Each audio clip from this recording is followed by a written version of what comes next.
Halo warga Jakarta, bersama saya Robi Cahyadi. Dalam program Berita Jakarta hari ini, Selasa 17 Maret 2026, menghadirkan berita pilihan dan informasi terbaru untuk Anda.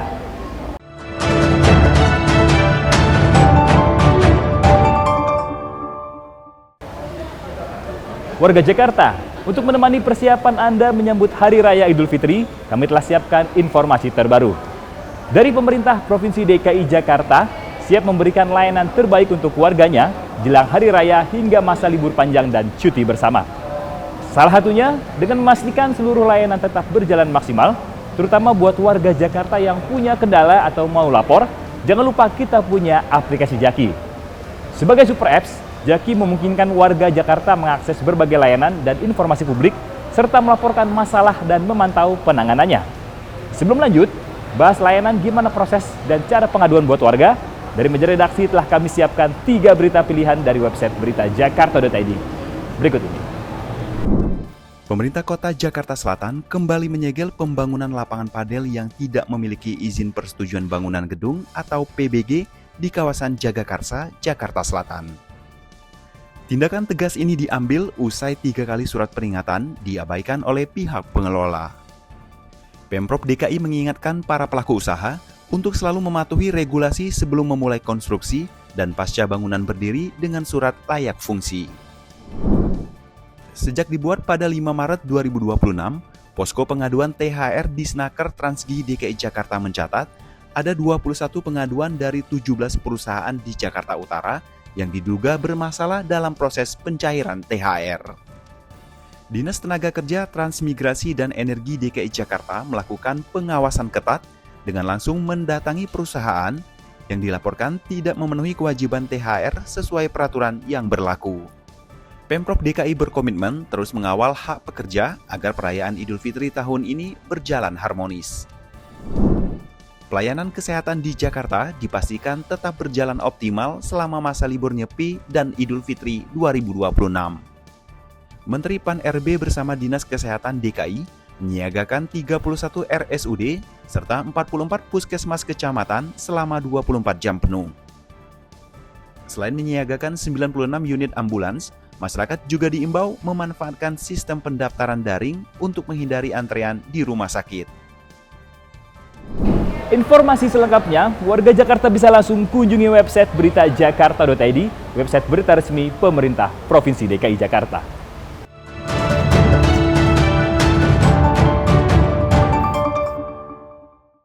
Saat ini saya sudah berada di kantor Jakarta Smart City atau JSC. Kenapa kita ada di sini? Pastinya karena di sini upaya Pemprov DKI Jakarta terus memperkuat ekosistem CCTV sebagai bagian dari kota cerdas.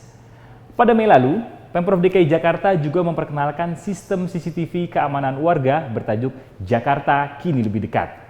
Gubernur DKI Jakarta Pramono Anung menyebut ini merupakan bagian dari inovasi menuju Jakarta sebagai kota global. Saat ini, lebih dari ribuan CCTV publik telah terpasang di berbagai titik, dan jumlahnya akan terus bertambah untuk mendukung keamanan serta ketertiban kota. Apalagi jelang Hari Raya, kehadiran CCTV ini tidak hanya mendukung peningkatan rasa aman di ruang publik, tapi juga memperkuat sistem penegakan hukum serta pengawasan ketertiban secara real-time, terutama di kawasan permukiman. Setiap CCTV terhubung langsung ke pusat kendali monitoring, memungkinkan petugas untuk merespon kejadian secara cepat dan berbasis data.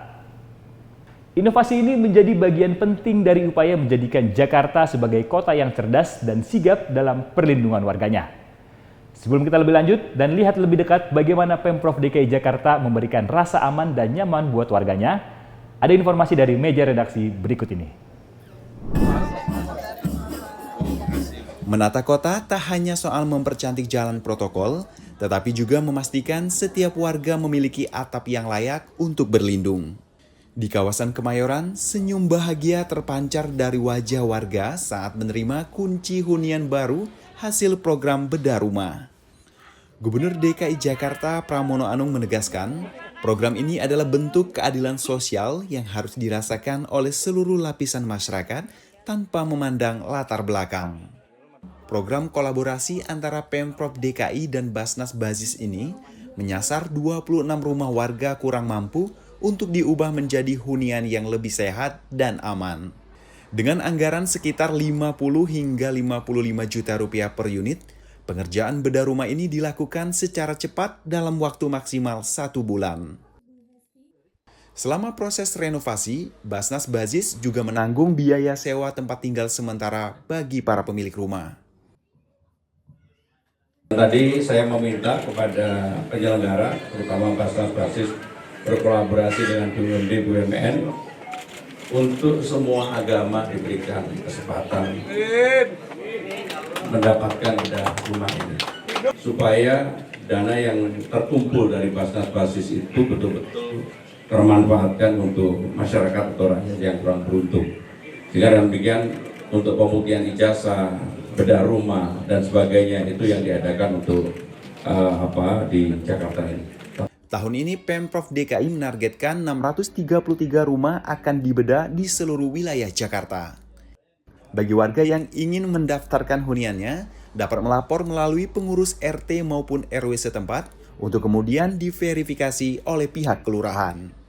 Program ini diharapkan terus berlanjut sebagai simbol kepedulian kota terhadap kesejahteraan umat. Tim Berita Jakarta melaporkan.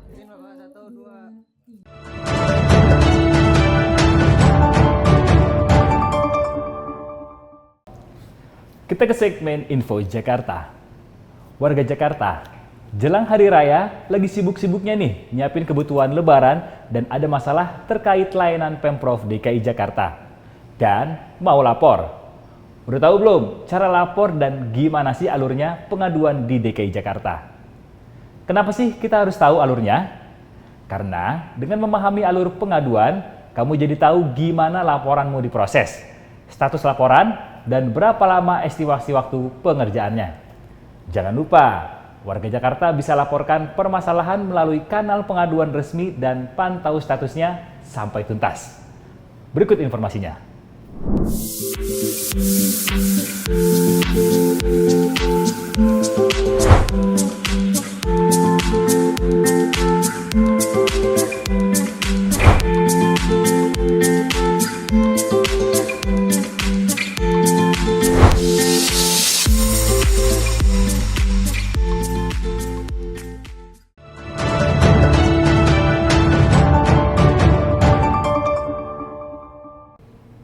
Beralih ke informasi cuaca. Sebelum memulai aktivitas esok hari, warga Jakarta bisa melihat perakiraan cuaca yang dirilis BMKG berikut ini.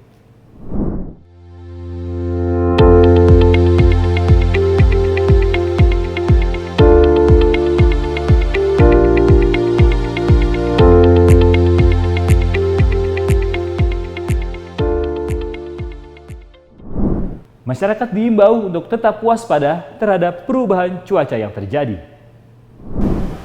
Demikian program Berita Jakarta hari ini. Saya Robi Cahyadi dan tim redaksi yang bertugas undur diri. Menyongsong 5 abad Jakarta, jati diri Indonesia, megapolitan dunia. Sampai jumpa.